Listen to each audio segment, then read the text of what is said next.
Hello and welcome to another episode of Virtual Legality. I'm your host, Richard Hoeg, managing member of the Hoeg Law Business Law Firm of Northville, Michigan, and this episode is brought to you by Waystar Royco.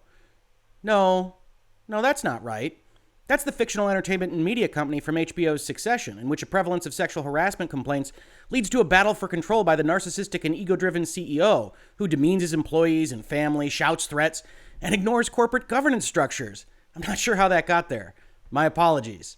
No, like every other episode of Virtual Legality, this is supported by folks like you, viewers on YouTube, listeners to the podcast, and patrons, including those that support this on an individualized tier. Thank you so much to Nord, who is supporting this specific episode through the Patreon. If you'd like to check that out, please do check out our tiers over there. Now, this episode isn't really about Waystar Royco, isn't really about a fictional ego-driven CEO. No, instead it's about Activision Blizzard, also an entertainment and media company, and a bombshell report that was put forth today in the Wall Street Journal. This will be our 23rd video in the Everybody vs. Activision series. If you'd like to follow up on all of the many machinations, twists, and turns of this particular conversation, please do check out that playlist. But for today, we've got an article entitled Activision CEO Bobby Kotick knew for years about sexual misconduct allegations at Videogame giant. Top executive didn't inform board of some reports, including alleged rapes. Company faces multiple regulatory investigations. Now, like all things that we do in this space, we're going to go over it with a fine-tooth comb. We're going to be talking about the fact that many things that are stated here are editorialized in some respects, are given by anonymous sources. That doesn't make them wrong. That doesn't make this an unimportant article. In fact, I do think it's a bombshell, and a number of folks have come out and asked me what it means for the investors, what it means for the shareholders, what it means for the board. And I'm going to try to talk to you about all of those things as part of this video. But one thing we can say for sure is, while important, we don't know what will happen next. Because a lot of you have been asking for Bobby Kotick to come under more direct fire for what's happening at Activision. The lawsuit by California, the lawsuit by the EEOC, the investigation by the SEC, and other labor-related complaints. In fact, when I was getting up this morning, I had anticipated doing a relatively short-form update on the legal documents in this case. I think I can just mention it to you right now. Activision has responded, complaining about the fact that the EEOC, the Department of Fair Employment and Housing at the state of California had increased the scope of its complaint from just employees to all workers. They say that that's not allowed under various statutes. We'll see how that goes. And that the EEOC has formally filed its opposition to the intervention by the state of California with respect to its $18 million settlement. And you're basically up to speed. We'll see if we do a separate video on that. But functionally, on the ground, this is more important. This is about the face and identity of one of the richest men in public companies, and a Wall Street Journal article that is basically a hit piece. It's an attack piece. It's aimed directly at Bobby Kotick and where he lives. Again, that doesn't make it wrong, doesn't make it something that the Activision board has to act on, but it is something that they are very likely to act on. So let's take a further look. Bobby Kotick, the longtime chief executive of video game giant Activision Blizzard, received a troubling email in July 2018. Now, one of the things you'll see set up here are a sequence of events of Bobby Kotick receiving information, of doing something at Activision, and essentially impliedly not telling the board of directors about what is happening necessarily. Now, we're going to talk about why that might be an issue, why it might not be an issue when we get to the paragraphs that are more specifically about that. But you'll see that divided into various sections in this article, including here at the top, where they're going to use as an example one thing that wasn't reported on that was otherwise handled directly by the management of the company. It says a lawyer for a former employee at Sledgehammer Games alleged in the email that her client had been raped in 2016 and 2017 by her male supervisor after she had been pressured to consume too much alcohol in the office and at work events. The female employee reported the incidents to Sledgehammer's Human Resources Department and other supervisors, but nothing happened according to the email. So again, just to put the proper context around this, this is July 2018. This is shortly after the EEOC investigation had started and about the same time that the state of California would have also been entering into an investigation of Activision Blizzard. And then there's a email from a lawyer that says you didn't handle all of this properly, threatening a lawsuit against the company. Within months of receiving that email, said people familiar with the situation, Activision reached an out-of-court settlement. Mr. Kotick didn't inform the company's board of directors about the alleged rapes or the settlement, said people with knowledge of the board. So let's take a step back. As I said at the top of this, there's going to be a lot of references to things like people familiar with the situation. And while in ordinary course, we could assume that that's somebody internal to Activision, we can't actually assume that with the facts as we know them today. Why is that? Because we know that multiple regulatory agencies have received documentation and interviews and access throughout the course of the past 3 years. So there is an entire body of individuals that have certain information about Activision. And with that as the universe in which we're operating, it becomes a lot more difficult to tell exactly what has been disseminated to the Wall Street Journal, who is talking to them, why, what their biases are, because you do have the possibility of an EEOC leak, of a Department of Fair Employment and Housing leak, of one lawyer or another leaking this information, which would be very bad. We have duties of confidentiality, or internal folks at Activision. In fact, I'm going to highlight a couple of places where it certainly sounds like someone fairly highly positioned at Activision might be talking to the Wall Street Journal on this, but it's altogether unclear. So keep that in mind. Take all of the statements with at least a certain amount of salt, because there are various constituencies and agendas at play here, and we don't know what's getting leaked or for what reason. Activision has been thrown into turmoil in recent months by multiple regulatory investigations into alleged sexual assaults and mistreatment of female employees dating back years. Mr. Kotick has told directors and other executives he wasn't aware of many of the allegations of misconduct, and he has played down others, according to people familiar with the matter and internal documents. Those documents, which include memos, emails, regulatory requests, and interviews with former employees and others familiar with the company, cast Mr. Kotick's response in a different light. So we've got this set of documents now that's out there, which to me, to my ear, sounds a lot like the set of documents that you would have had to deliver in respect of an investigation of your company. Especially this interviews with former employees and other familiar with the company. That's exactly what an investigation is aimed at, is those interviews and getting that on the ground information. So somewhere along the line, somebody at the company, someone at one of these agencies, someone with what appears to be an axe to grind against Mr. Kotick specifically, leaked these documents to the Wall Street Journal. And we don't know exactly what they leaked, what they held back, or anything else. The documents themselves, however, according to the Journal, say that he knew about allegations of employee misconduct in many parts of the company. He didn't inform the board of directors about everything he knew, the interviews and documents show, even after regulators began investigating the incidents in 2018. Some departing employees who were accused of misconduct were praised on the way out, while the coworkers were asked to remain silent about the matters. And they're going to actually elaborate, especially on that final point. Mr. Kotick has been subpoenaed in a Securities and Exchange Commission investigation into how the company handled reports of misconduct and disclosed them to the public. We knew about that. We covered this in this series. And it's important to kind of distinguish between the two sides of what's happening there, right? The major accusation from the corporate lawyer's perspective here, from my perspective, is that Mr. Kotick isn't properly communicating with his board of directors. And we'll see the paragraph that's coming up that talks about that more specifically. The Securities and Exchange Commission doesn't care so much about how you're talking to your board of directors necessarily, with some exceptions. It does care about what the company is actually saying to investors and prospective investors. So it doesn't necessarily require you to find that there's a problem with the SEC if there's an internal problem with the way the CEO and board are talking, although one is generally indicative of the other. They are somewhat distinguishable and separate points.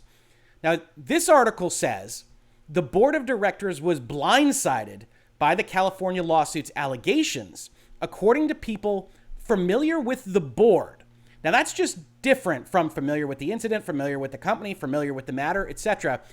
familiar with the board now starts to sound like somebody that is close enough to one or more of the board members to have this conversation. We're going to look at the board in just a second. If you aren't familiar with public companies, the board members, some of them are internal, like Bobby Kotick, like the chairman of the board that's been there forever.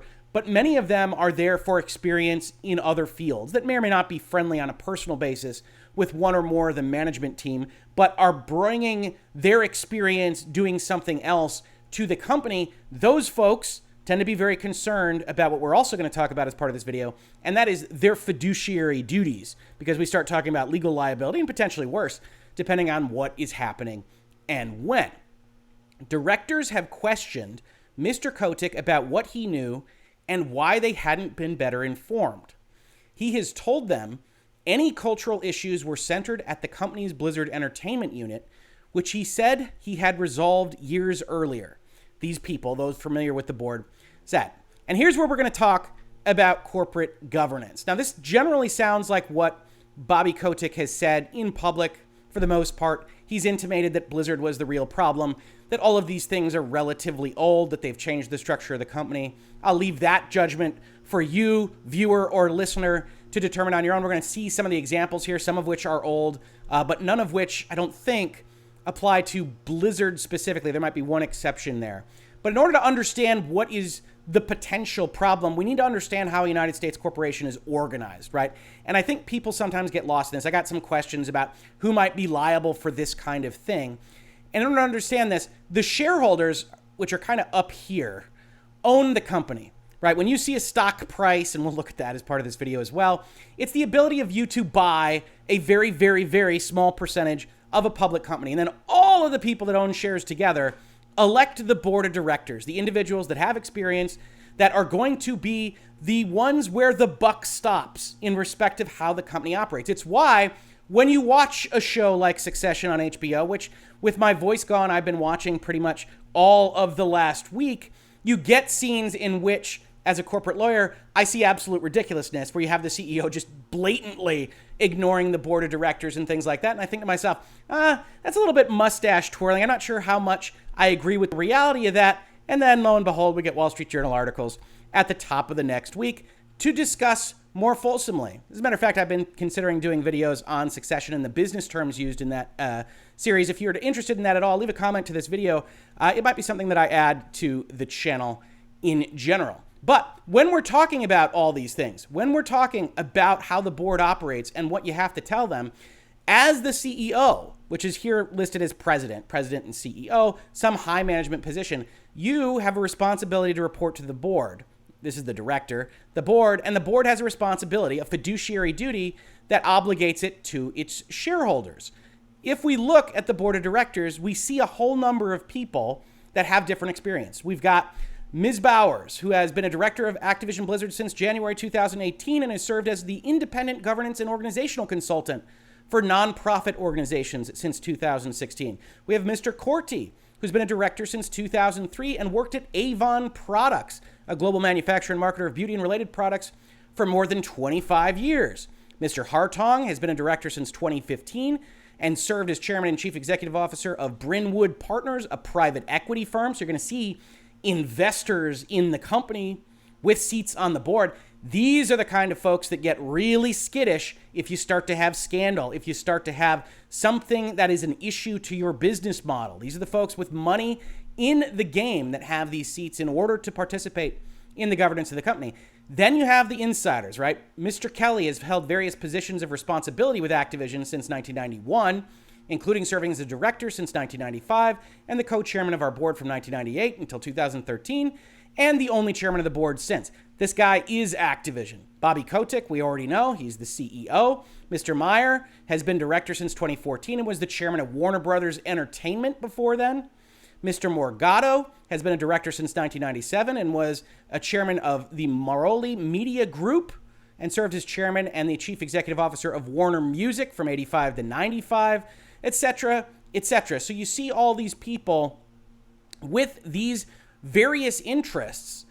And because the board of directors has this obligation to this shareholder group, that people have given them money for them to keep track of it and to not do silly things like spend millions and millions and millions of dollars on sexual harassment complaints, on cover-ups, on whatever else might have happened at Activision Blizzard.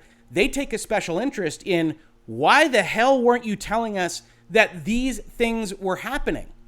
If you want to know a little bit more about fiduciary duties, you can look it up in various places on the internet. I pulled up this Skadden article because I think it summarizes it pretty well. It says, this note is a brief reminder for directors of Delaware corporations of the basic fiduciary duty rules that govern their conduct. Those basic fiduciary duties, care and loyalty, including good faith, oversight, and disclosure. We recommend that you be well advised, including as to all of the rules of the road. Not really the way I would write a legal memorandum, but generally speaking, how your company operates, what it's doing, what the regulatory infrastructure might be, and to be properly informed. Ask questions, examine assumptions, and gather and review all material information reasonably available. Why?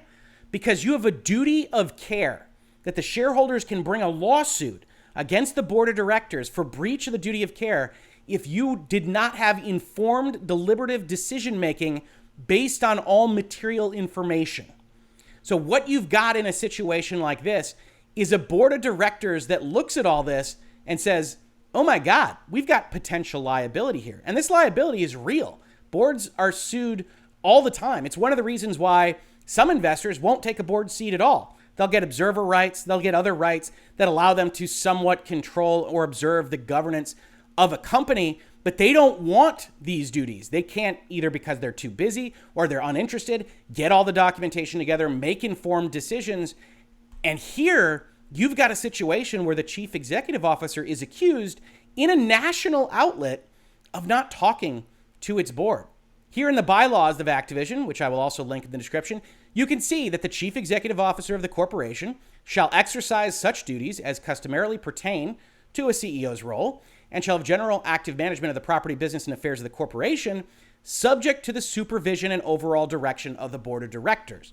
The CEO is appointed by the board, and there can't be functional supervision or direction if the board isn't getting the necessary information. So the accusation here is very significant and represents, if accurate, a potential dysfunction at Activision Blizzard that could see Mr. Kotick in trouble, could see the board in trouble, could see an additional avenue of liability or attack from the EEOC or the Department of Fair Employment and Housing in California or anyone else that says you didn't have the proper structures in place to even know what you were doing here. And when we talk about a complaint like the state of California made, where they essentially accused Activision of systemic failure, of a failure built into the way the organization was actually operating. And I said, that's very unlikely at a public corporation. It remains very unlikely, but significantly less so when you've got reports like this going out there. And again, we take it all with a grain of salt because we don't know who's actually saying all these things. And we're going to see in a couple paragraphs that the board of directors officially has denied this, kind of. In a recent interview, Mr. Kotick described himself as transparent with the board.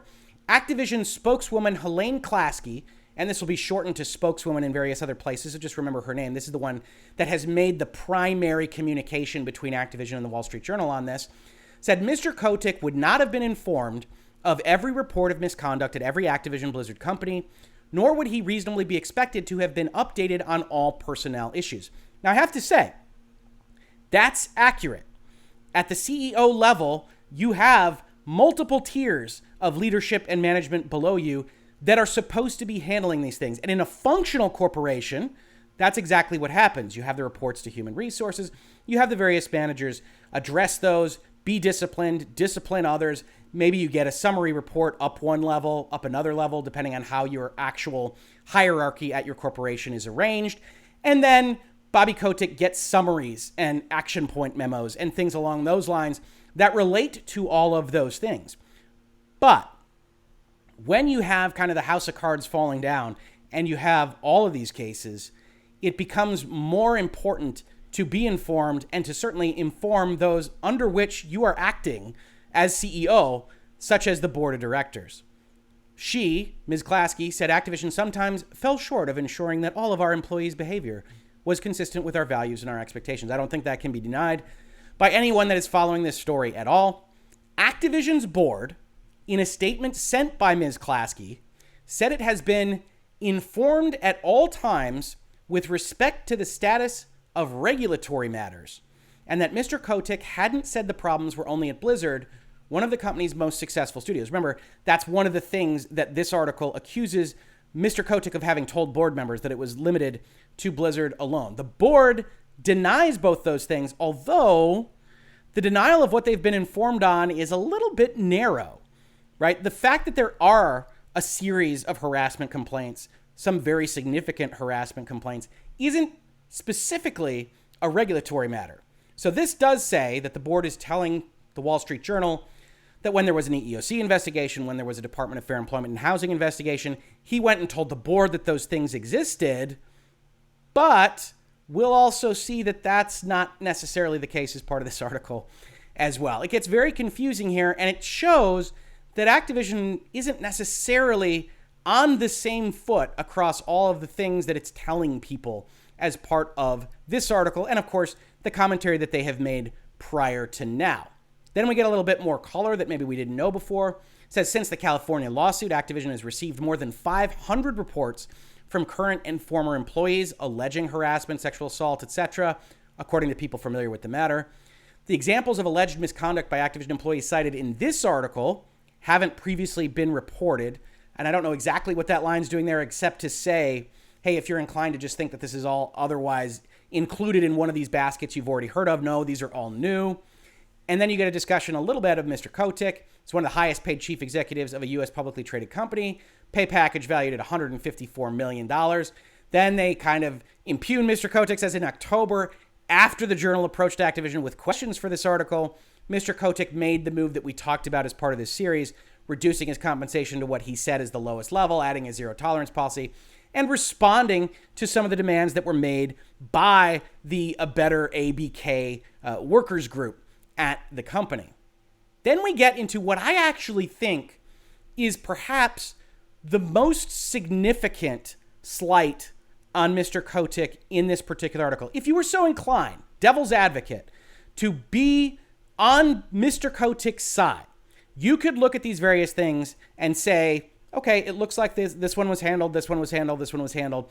And if they're small enough and they're not material enough, that's the ordinary operation of running a big company, and you wouldn't necessarily need to go to the board for each and every one of these. Again, if you were so inclined to defend Mr. Kotick. This, what we're going to talk about with respect to Jen Oneal, is a different type of thing. It says, in August, Activision named a longtime employee, Jennifer Oneal, to be Blizzard's co-head, making her the first woman to lead one of the company's business units. This was a big deal. They were made co-leaders of Blizzard. They were clearly scrambling, trying to figure out how to fill this vacuum, do it in a way that might take some heat off of them. And I think a number of people actually called them out for this whole kind of co-head move.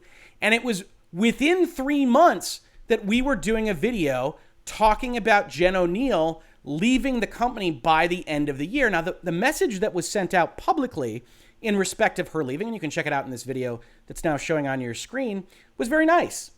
They were going to donate $1 million to her charity that she was going to run. She was going to stay through the end of the year to transition, and it just wasn't the right space for her. But what is reported in this Wall Street Journal article is much more of a bombshell. It says the following month, after she's named co-head, she sent an email to a member of Activision's legal team in which she professed a lack of faith in Activision's leadership to turn the culture around, saying it was clear that the company would never prioritize our people the right way. Now, we have to take a step back. This is an email from Jen Oneal to a lawyer, and a lawyer that is bound by duties of confidentiality to Activision. This suggests strongly to me that someone in Jennifer Oneal's team, if not Jennifer herself, is sending this document around. Now, that's speculation. We can't confirm that. But it's difficult to see exactly who else would have this kind of information. It's possible another investigatory body, but the fact that this was sent to a lawyer suggests to me that it's much more unlikely that that lawyer would leak it out. Not impossible, Of course, we've seen leaks and complaints about EEOC and the Department of Fair Employment and Housing and everything else. Certainly lawyers can be dirty and all these various things as well. But this is a very significant email, certainly in my eye, and the genesis of it, how it came to be in the Wall Street Journal's hands, is very much an important question to have answered, in my opinion, because she expressed this lack of faith in Activision's leadership and says it was clear that the company would never prioritize our people the right way. Ms. Oneal said in the email she had been sexually harassed earlier in her career and that she was paid less than her male counterpart at the helm of Blizzard and wanted to discuss her resignation.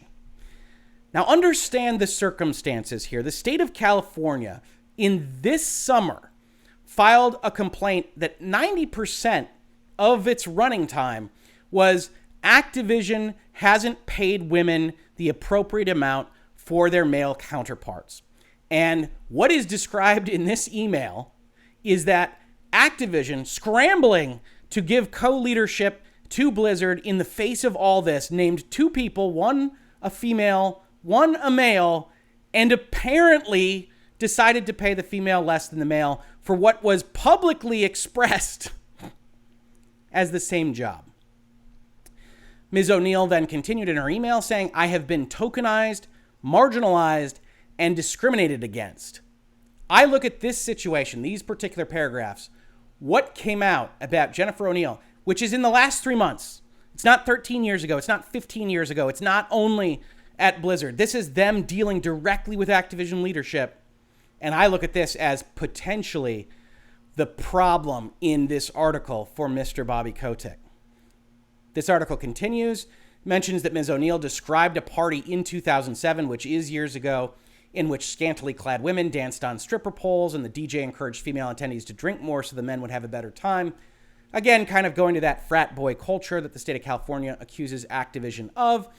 All of this represents dysfunction, right? As soon as this email goes out, a month after Jennifer Oneal is named, Activision can't actually have her in the seat that she's occupying. She can't be there, and it was never going to work out. It took them 2 months more to figure out what that looked like, which obviously wasn't something that looked good for Activision.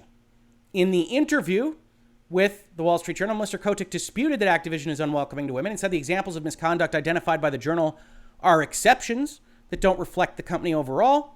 If there are experiences people have in the workplace, he said, that make them uncomfortable, we're much more adept at being able to respond to those, and that he and the board now expect to be kept better informed than in the past about workplace issues. So Mr. Kotick's defense here is that the structure was wrong, that the structure didn't allow them to respond properly. Maybe the board wasn't getting enough messages. This didn't all work out, but we're still talking about bad apples. You can see what the communication strategy for Activision is likely to be, right? Isolated instances, probably within specific groups and companies. We're going to combine all of those. We're going to get a specific way of reporting. The EEOC has already said we're going to have a person here. We're going to tell you how to do all of this reporting and incidents management and everything else. And so Mr. Kotick wants to put all this in the past, wants to put it all behind him. While a lot of folks, a lot of constituents, a lot of stakeholders definitely don't appear to want to do that at all. They give a little bit more background about Mr. Kotick. He's been a technology entrepreneur since he dropped out of the University of Michigan. I know if you've been in virtual legality for a while, you know I'm a Wolverine. Go blue.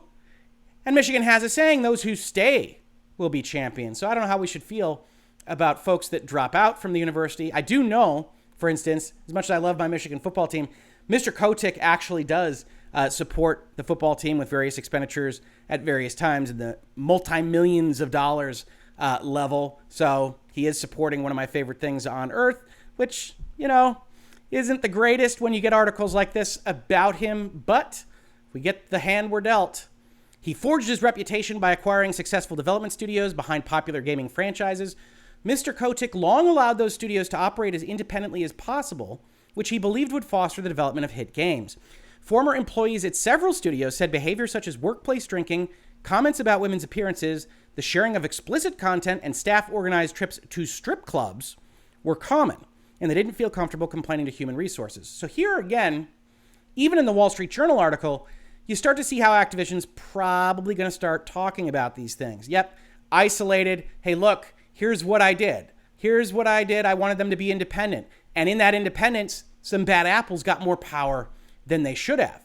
The Activision spokeswoman said human resources began reporting directly to the corporate office in 2019, and that the prior setup, not the setup today, occasionally allowed some employees to conduct themselves in truly regrettable ways. Mr. Kotick approves high-profile hiring decisions and the exit and pay packages of star developers, and he is typically aware of any major problems in each of Activision's 12 development studios and 3 major business units, according to people familiar with his leadership. This, to me, rings true. This is generally what a CEO would do. You're not talking to the CEO necessarily directly about anything but the most important employment decisions, the most important acquisitions, and he's going to trust his management structure to some extent to handle things that are of less import. That's not wrong. That's essentially the way these things work. But when you've got the rest of this smoke, this gets put into a Wall Street Journal article to indicate that whatever else we might not have evidence of, he probably knew about. Even though Ms. Klasky, the spokeswoman, says he generally isn't involved in the hiring, compensation, and termination decisions for most employees. And that's structurally what we get in this article. Then we get more instances of sexual harassment, of problems at the studios, mostly outside of Blizzard. And we'll go through these because I think they're important. But these are, again, just like the California complaint, just like some of the things we saw coming out of the EEOC documents, they're points of light, they're data points. And yes, I do think enough pieces of information come together to paint a picture. But this is, yet again, another set of data that we get as we evaluate how Activision Blizzard operated for certainly the past 20 years and questioning exactly how it's looked for the past 3 or 4. It says Dan Bunting, co-head of Activision Treyarch Studio, was accused by a female employee of sexually harassing her in 2017 after a night of drinking, according to people familiar with the incident. And again, this doesn't require you to actually be at Activision to be familiar with the incident, since so much of this documentation is out there. Activision's Human Resources Department and other supervisors launched an internal investigation in 2019 and recommended that he be fired, but Mr. Kotick intervened to keep him. These people said he was given counseling, allowed to remain with the company. Mr. Bunting didn't respond to requests for comment, and he left after the Journal asked about the incident in presumably the last couple of months. And that expresses a couple of things. One is certainly just looking at it from the outside, it suggests that this action to keep him was incorrect. But we also have to acknowledge Activision Blizzard's in a different world than they were in 2017 in regards to sensitivity and people focusing on the company in and of itself. So what might have been okay on an isolated basis, we don't know the details of this particular case. This is really all we get here. Suddenly becomes not okay if it's the 20th, the 30th, the 500th issue at the company. That doesn't make it okay for Mr. Kotick to do what he did. We can't actually opine on that because we don't have any more information, but it is worthwhile to note that Mr. Bunting here did leave. Although Mr. Kotick didn't inform the board about the email accusing Sledgehammer Games supervisor of rape, the one that started off this article, Activision did take action. The accuser's lawyer identified the supervisor as Javier Panmero. It says the Activision spokeswoman said the company immediately investigated the 2 assault reports after executives received the email, fired Mr. Panmero 2 months later. She said that following the 2 incidents, the employee said she was too intoxicated to remember what happened. Mr. Panmero's recollection of the second encounter conflicted with the report to police. She said the female employee hadn't reported either incident before she left, but the email said the employee had told Human Resources about both incidents, and a colleague of the former employee said the same. So again, we've got a situation which sounds really bad. Absolutely. And it sounds like it was taken care of by Activision 2 months later, but then you get excuse making from Activision, right? You get, well, none of the things lined up, and she didn't tell us about it when they happened. And then you have the Wall Street Journal telling you, no, the lawyer at least says that she did tell you when these things happen. And we're left with just this kind of morass, this miasma of who knows what exactly happened there. Generally speaking, we want Activision to act fast when these kinds of things happen. We might even expect a police report on their own behalf, but all we know is that they were fired 2 months later. Mr. Panameno didn't respond, but a spokesperson for his subsequent employer, Zynga, said it launched an internal investigation after the Journal started asking questions, and Mr. Panameno subsequently resigned. So that also is indicative of a certain amount of veracity to whatever the complaints might have been in specific. The email that the accuser's lawyer sent Mr. Kotick also said another Sledgehammer employee, Edward Roerich, had been accused of sexual harassment. A female employee, Ashley Mark, said in an interview that she complained to supervisors in human resources in 2017 about harassment by Mr. Roerich, including at a company party at which they were heavy drinking. Now, I want to give kudos here because I think Ashley Mark might be the only person outside of Bobby Kotick and the spokeswoman for Activision that we see put a name to the interview that they gave to the Wall Street Journal. And this is tremendously difficult. You know, I say in a lot of these videos, hey, take it with a grain of salt because it's anonymous and they're protecting their jobs and we don't know exactly what the biases are. And that's all true. We have to do that on the outside when we can't tell who a person is.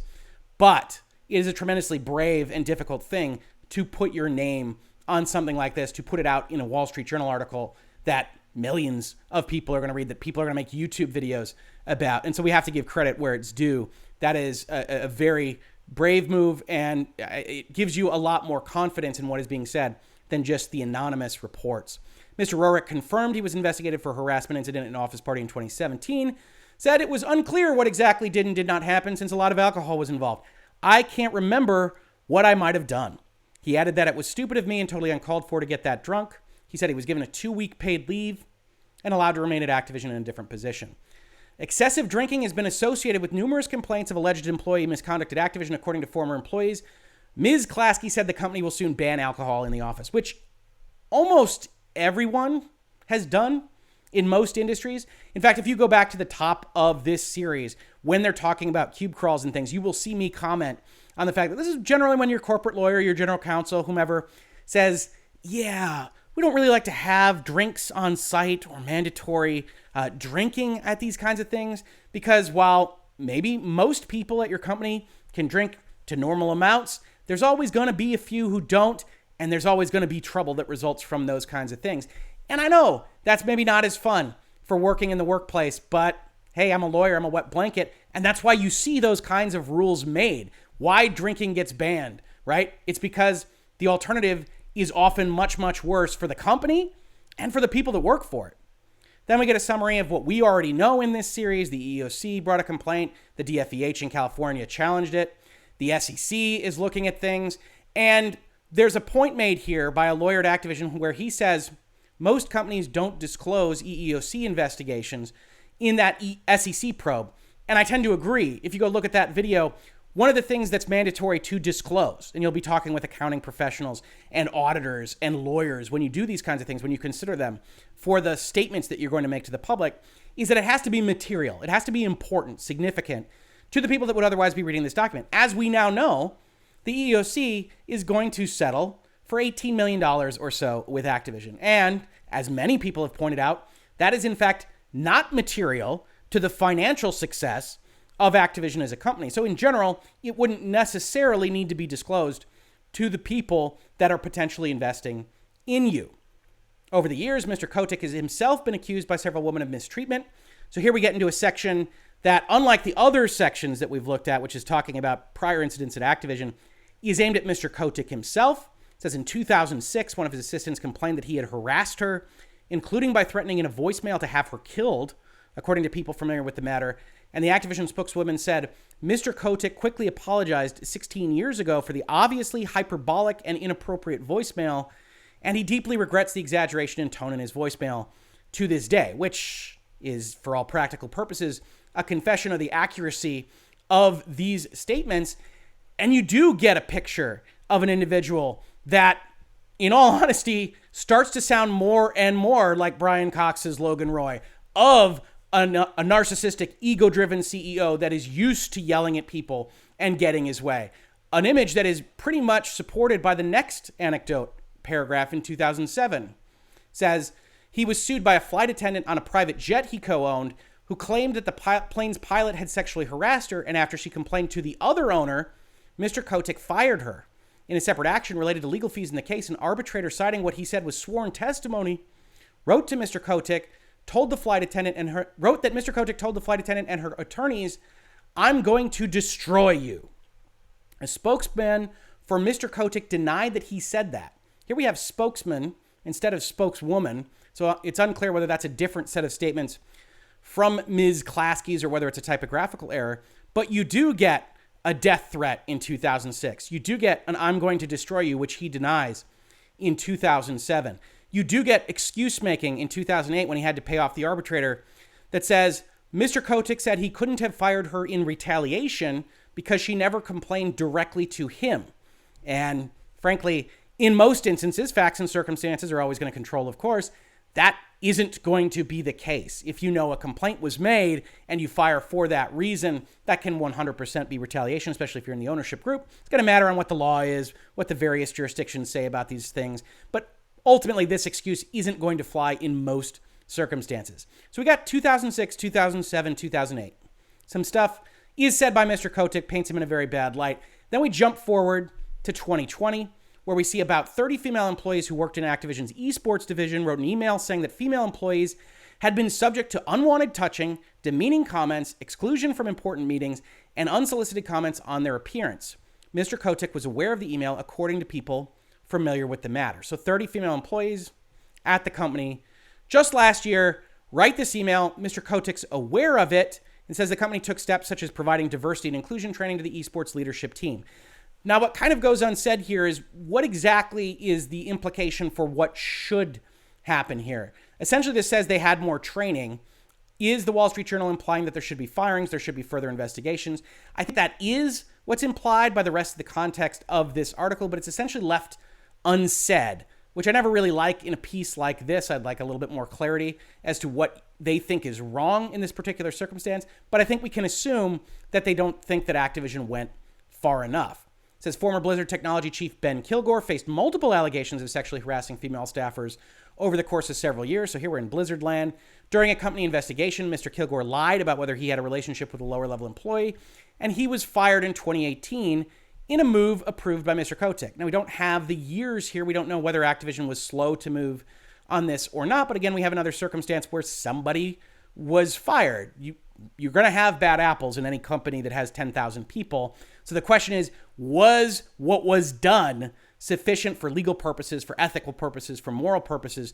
And as a company comes under fire, as an individual like Bobby Kotick comes under fire, it's kind of easy to slide the line around as to something that looks pretty normal in isolation and suggesting that it's a part of a bigger pattern of badness. So I want to be very cautious about that, even though I do think you are getting a picture of a company and a CEO that maybe isn't treating these kinds of things with the seriousness with which they deserved. Michael Morhaime, the former head of Blizzard, sent an email to employees thanking Mr. Kilgore for his many contributions over the last 4.5 years. And the esports employees in that letter said they felt defeat when an abuser exits the company with positive public farewells. The Activision spokeswoman declined to comment, as did Mr. Kilgore. This, as a lawyer, suggests to me a certain amount of confidentiality that relates to that specific separation. The employee email Mr. Kotick drafted about California's lawsuit in July said it included factually incorrect, old and out of context stories, which we, of course, remember as Activision's tone-deaf response to the original lawsuit. Mr. Kotick approves most internal company-wide emails as well as media responses according to internal documents and people familiar with the matter. Again, we have a little bit of shade being used by the Wall Street Journal here, right? These lines are, there was a ridiculous tone-deaf response to the California lawsuit, and Mr. Kotick approves most company-wide emails and responses. Yes, I have no doubt that this is true. I have no doubt that they sent this out and that it was tone-deaf. You can't actually square the circle here and say that Mr. Kotick wrote this thing specifically, but you can imply it heavily. And I tend to think that he did write it. Don't get me wrong. But I just want to point out, as we do in this space, exactly how these articles kind of work, which is this line and then this line, and you're left with the feeling that Mr. Kotick wrote it, which admittedly probably accurate, but I still like to point out those potholes when I see them. Here's another big one, much the same as the Jen Oneal controversy. He directed the email to be sent to employees by Francis Townsend. And if you remember this was a big deal. I did a video called Activision's Messaging Struggle on all of this. And the Francis Townsend email was one of the flashpoints for the Activision Blizzard folks. It was one of the flashpoints really for the formation of a better ABK, of the walkout, of the demand letter, and things along those lines. And here we have the Wall Street Journal effectively saying that Bobby Kotick wrote it. Now, again, you have a little sleight of hand here. He directed the email. He wrote the email. It's unclear what directing an email actually means. But it certainly means that he had his hands deeper into this email than just Frances Townsend writing something on her own.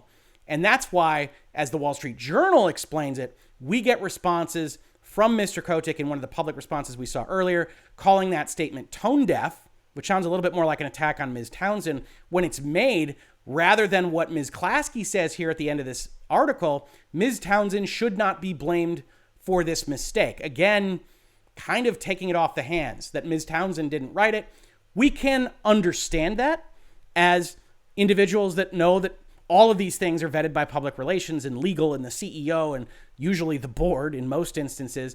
And it was never going to be the case that anybody communicating on these issues was solely the author of one of these communications.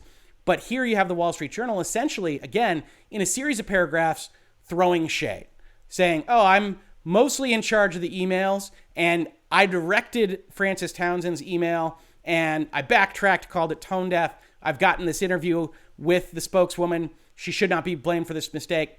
And it's all at Bobby Kotick's feet. And so that's why I wanted to make this video. I think it's an important kind of conversation to have because it certainly strikes me that someone is trying to put this all on Bobby Kotick, whether or not it belongs there. And whether or not that's the board, whether or not that's an investor, whether or not it's one of the agencies, hell, it could be Bobby Kotick himself. You can imagine all sorts of speculation environments here. But when you see an article like this, when it is so anonymously sourced, when they clearly have access to documents that would appear to be part of the investigations that took place over the last 3 years, and then you put at the feet of Bobby Kotick all of these complaints, and you frame it in this specific way, it certainly seems like someone has it out for him. Maybe that's deserved. I couldn't tell you. I haven't been in the back offices of Activision Blizzard for the last 15 years, let alone the last 5. But it certainly appears, by all outward appearances, that that is in fact what's happening. And you can see it, and you can see the effect it has on Activision today, where the stock price went from 72 to 65 in a matter of minutes as this article went live. You had a bit of a bounce back here as investors either try to buy in on the drop or say, well, is it really that bad? Is Bobby Kotick going to leave? If he does leave, is he that important to Activision Blizzard making money? Et cetera, et cetera, et cetera. So if you're interested in Activision Blizzard, if you're interested in these stock prices, this had another big dip, as we've seen before in this entire Activision story. Does it mean what the Wall Street Journal suggests that it means? Probably not entirely, but certainly a lot of bad stuff happening in corporate governance land.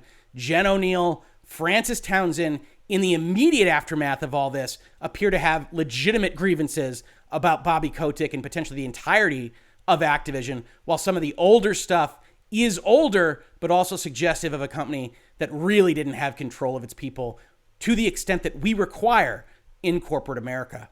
Again, I'd like to thank Nord for supporting Virtual Legality and this specific episode. If you are interested in supporting us, please do check out our Patreon. We've got other ways to support the channel listed below. Otherwise, just subscribing, telling your friends, upvotes, downvotes, sharing these kinds of videos on Reddit, on forums that you find yourself. Every little bit helps. If you caught this on YouTube, thank you so much for watching. And if you listen to it as a podcast, thank you so much for listening. And I will catch you on the very next episode of Virtual Legality. Virtual Legality is a YouTube video series with audio podcast versions presented as commentary and for education and entertainment purposes only.